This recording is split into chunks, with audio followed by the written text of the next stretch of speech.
Teman-teman, hari ini saya masih berada di Kampung Sodongan. Jadi di belakang saya ini adalah sebuah mobil jenis Jimmy Katana. Di samping saya adalah pemilik mobil ini yang akan menyampaikan beberapa hal tentang spesifikasi dari kendaraan ini. Oke, perkenalkan nama saya Bowo Sutrisno. Saya pemilik Jeep jenis Katana Jimny. Jadi ini buatan Jepang tahun 1984. Jadi ini berkapasitas 1000 cc. Jadi ini sudah ada double gardan, jadi ada penambahan semacam modifikasi. Jadi ketika ini nanti di air, di lumpur, nanti tetap bisa ngegas. Jadi depan narik, yang belakang dorong seperti itu. Jadi ini lebih kuat. Jadi nanti tetap menggunakan double gardan untuk medan yang lebih ekstrim. Ini jenis mobil ini berkapasitas maksimal 3 orang idealnya, karena untuk mengantisipasi lebih safety-nya ya. Jadi di depan 1, yang belakang 2, jadi nanti tetap ada helm dan sebagainya untuk safety-nya seperti itu. Tapi amannya tetap 3 orang penumpang, 1 sopir. Jadi 4 orang untuk 1 jeepnya. Di Candi Borobudur sendiri ada beberapa armada untuk berkunjung ke destinasi sekitar Candi Borobudur. Jadi salah satunya adalah Jeep seperti ini. Jadi ini menyediakan beberapa paket. Salah satu ada 3 paket. Salah satunya ada short trip, medium trip, dan long trip. Jadi kalau short trip itu nanti berkunjung ke beberapa UMKM, semisal nanti ke produk gula Jawa, ke petani lebah. Nah, itu salah satunya dari beberapa short trip.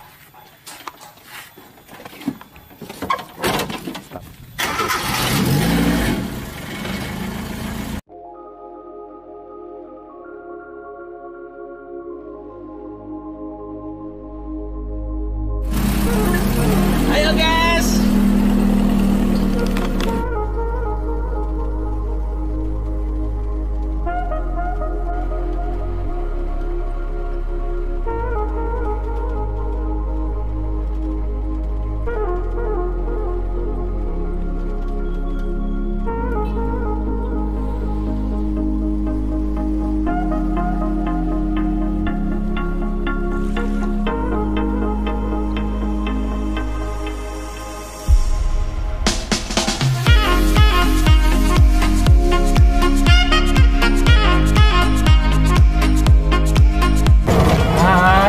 Desa Karangrejo, Mas. Kampungnya Kampung Gaan. Kami memang itu sentra distrik gula ya? Iya. Nah, kita sudah mulai masuk wilayah Desa Karangrejo. Kalau harga gula di sini apa lebih murah itu apa gimana? Enggak, hampir sama dengan harga di pasar, Mas. Tapi nanti bisa poin di sini bahwa nanti bisa melihat lokasinya.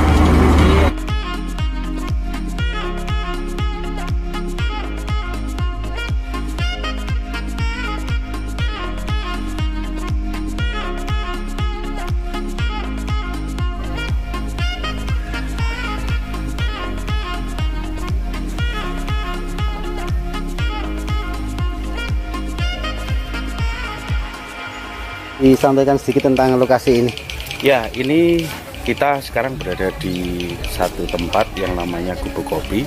Ini tempatnya tidak jauh dari Candi Borobudur, sekitar 2 km ke arah barat. Ini satu dusun di Desa Karangrejo.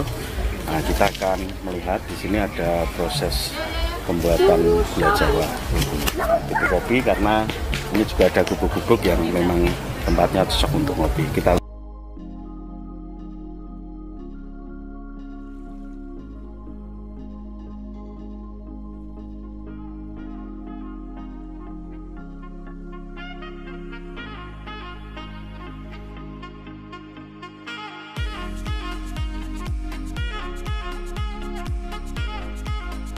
Gawas saya. Nggih. Monggo teng dapur nggih. Nggih. Mawon. Mangga.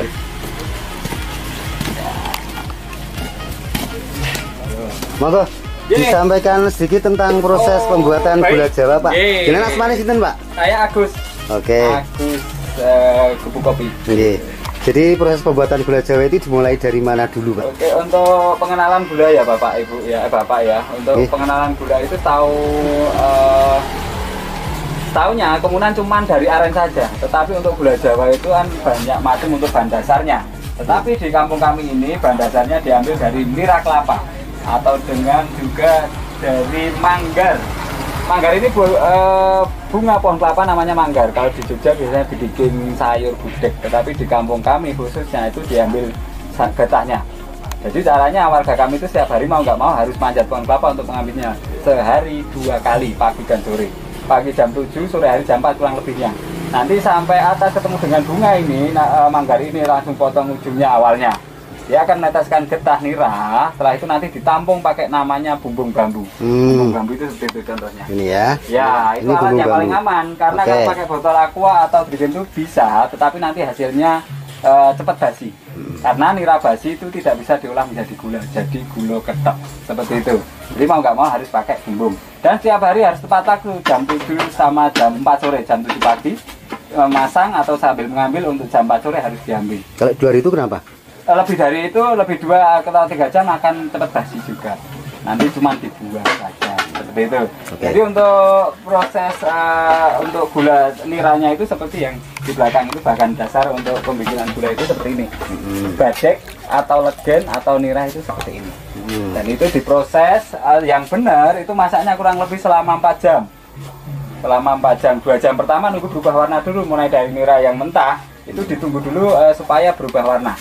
Setelah itu nanti dipindah di depan, karena proses awal itu kalau di depan itu kurang bagus karena nanti rasa gula akan juga menjadi pahit. Jadi proses yang benar itu nanti semakin lama, nggak cepat sebetulnya, agak lama dan sedikit ribet. Karena nanti kalau yang di belakang sudah berubah warna, dipindah di depan ya. Nanti di depan nunggu lagi, nunggu mendidih.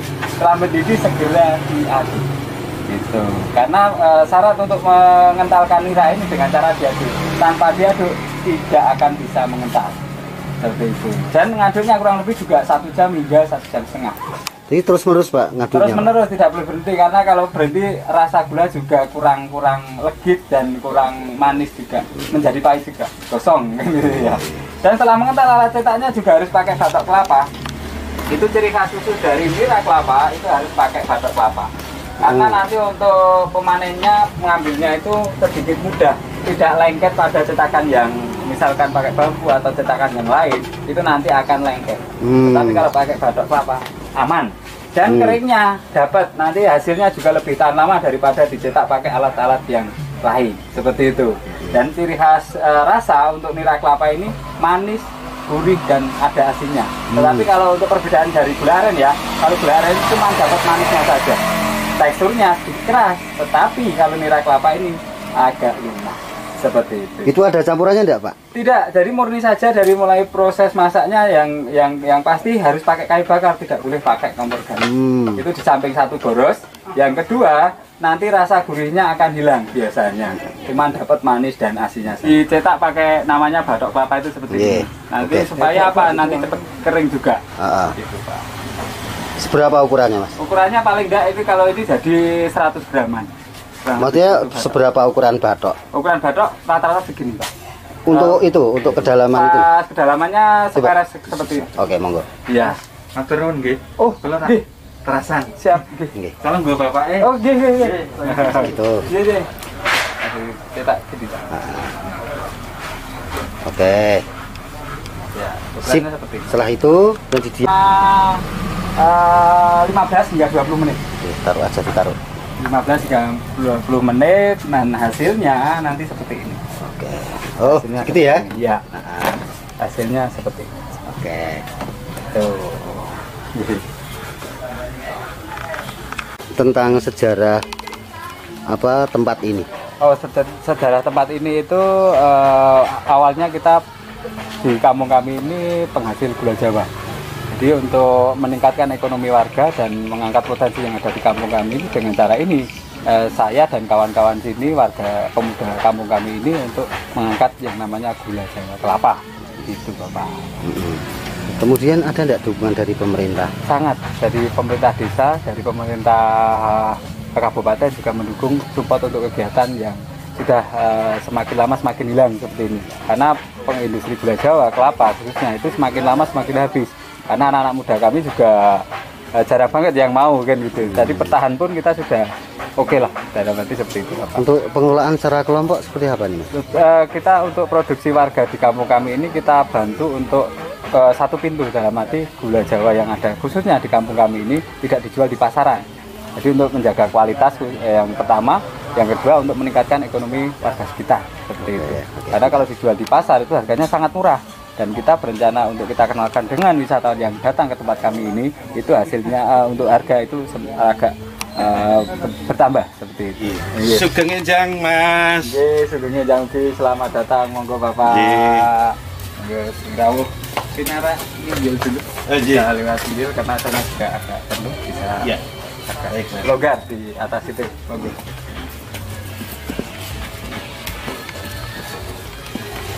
Halo Bro. Narak dulu. Dan untuk sebelum kita edukasi, kita bisa menikmati dulu juga boleh. Di sini sudah kita siapkan. Ini apa ini Mas? Untuk tehnya. Iya. Jadi ciri khas di sini kita mengingatkan zaman dulu. Iya. Yaitu teh kletus gula Jawa. Anak-anak muda sekarang udah pada nggak tahu Bapak namanya teh kletus gula Jawa itu seperti apa. Baik. Gitu. Jadi tehnya teh tawar dan hangat juga. Narak di situ. Dan sudah kita sediakan juga untuk gulanya. Oh iya. Dan caranya nanti beda dengan yang biasanya. Iya. Caranya minum teh, Ya. terus nanti gulanya dikeletus atau teh kletus gula Jawa itu ini. Kita ada filosofi kalau orang Jawa atau saloko kalau orang Jawa. Filosofinya gimana Mas? Minum dulu tehnya, setelah itu gulanya dicemil atau dikeletus. Yaitu teh kletus gula Jawa itu. Ya. Itu kalau orang Jawa itu ada saloko atau filosofi. Apa? Filosofinya itu rekoso sik, apa urip ki rekoso sik, pahit sik, sepet sik, legine keri. Ya, jadi biasa. Dulu Mantap ini. Tentang ketepian itu ya ini sebetulnya. Itu.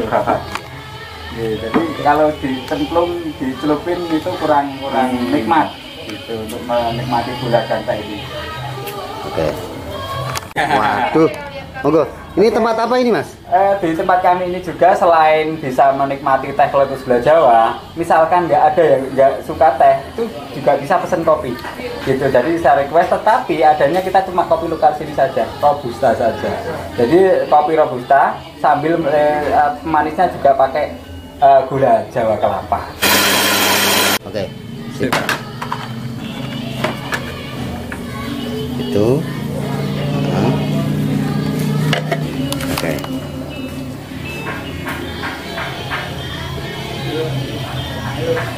Oke. Pokoknya coba. Itu. Bawakan ke sana. Oke, terima kasih Mas. Ji, saya nikmati. Matur suwun. Monggo dinikmati. Oke. Monggo lanjutkan aktivitas dulu. Oh iya. Saya nikmati dulu teman-teman.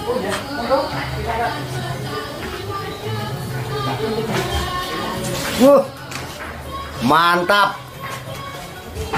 Jadi salah satu sensasi yang perlu Anda nikmati di tempat ini, yang menikmati kopi atau teh dengan meletus gula Jawa, dan itu sangat luar biasa.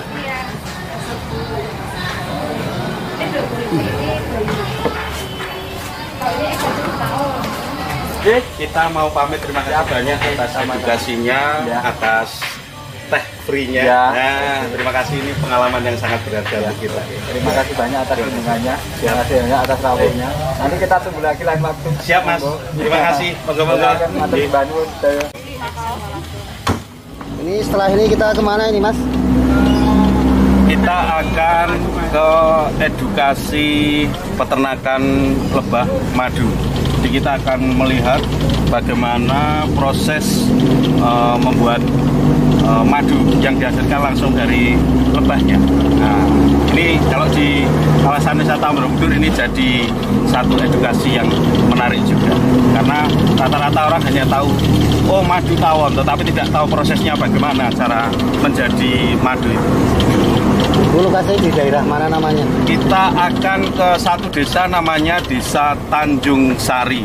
Jaraknya juga tidak terlalu jauh dari Candi Borobudur, kira-kira sekitar 3 kilo saja dari Candi Borobudur. Itu di sana pengembangannya modelnya seperti apa? Ya, jadi kalau jadi ini juga dalam rangka proses pengembangan atau peningkatan harga jual madu dari madu yang dipasarkan secara biasa, tapi ini dikonsep menjadi tambahan edukasi sehingga ada sisi edukasinya, sehingga nanti harga madu itu begitu orang sudah mengetahui caranya dan lain sebagainya, manfaatnya, khasiatnya, diharapkan memang harga madu menjadi lebih tinggi. Ini adalah tempat yang bisa Anda nikmati ketika Anda melakukan short trip di desa wisata kawasan Borobudur. Ini kampung apa namanya, Mas? Ini Karangrejo. Ini Karangrejo.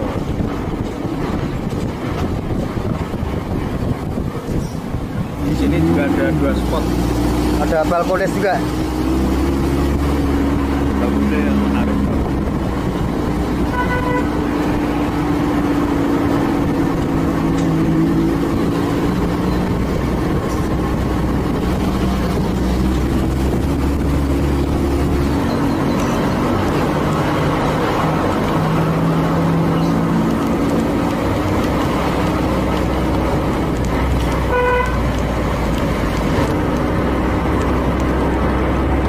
Otomatis terekam.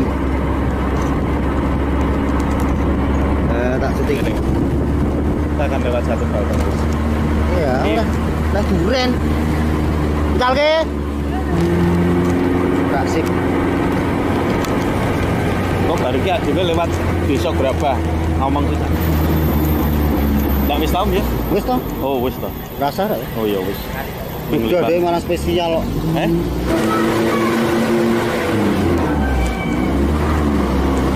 Iya betul. Walaupun agak gajian lo tenang aja.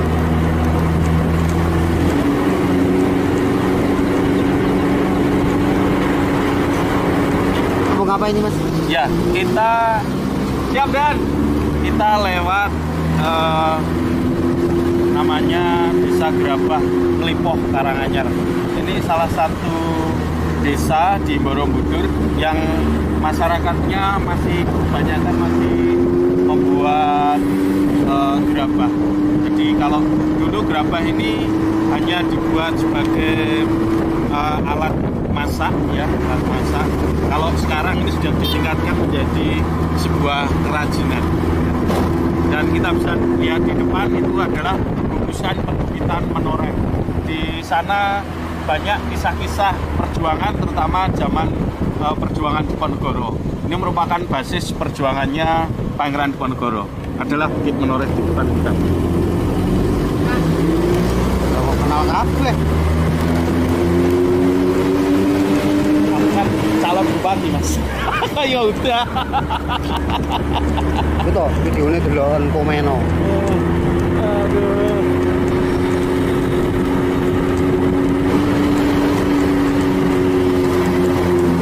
Aku tak sadap tapi ra iso bahasa Arab.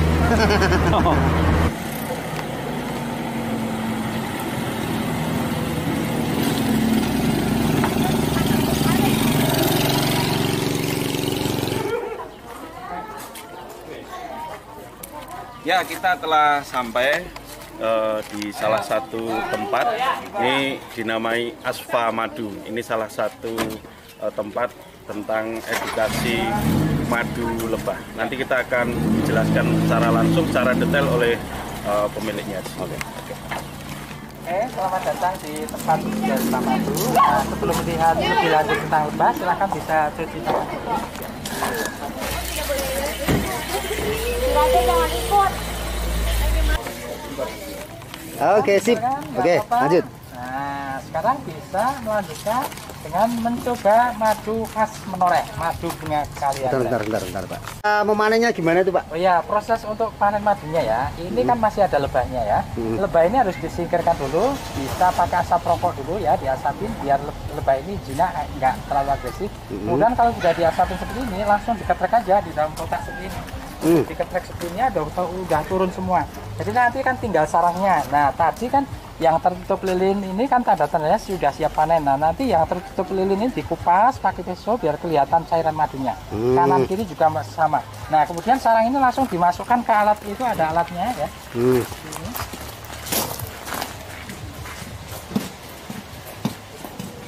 Nah, alatnya ini spinner sederhana ya. Alat ini cukup ditaruh di dalam lubang ini. Nanti cukup diputar 10 kali putaran, sudah cairan madunya udah bersih semua. Jadi cukup 10 kali putaran. Dan putarannya harus pelan-pelan, soalnya kalau putaran cepat nanti larva-larvanya ini akan keluar. Jadi justru akan merusak sarang. Nah, sarang ini langsung diambil, dikembalikan lagi. Tinggal lebahnya ngisi cairan madunya. Ya, jadi proses waktu panen madunya lebih cepat, nggak lama ya, karena nggak merusak sarang. Kalau dulu belum ada alatnya ini diperes manual seperti ini, peres remuk, rusak jadi semua. Rusak semua. Oke. Nah, itu cepat panen madunya. Sekarang bisa mencoba madunya ya. Oke. Kita mau tes madunya seperti apa.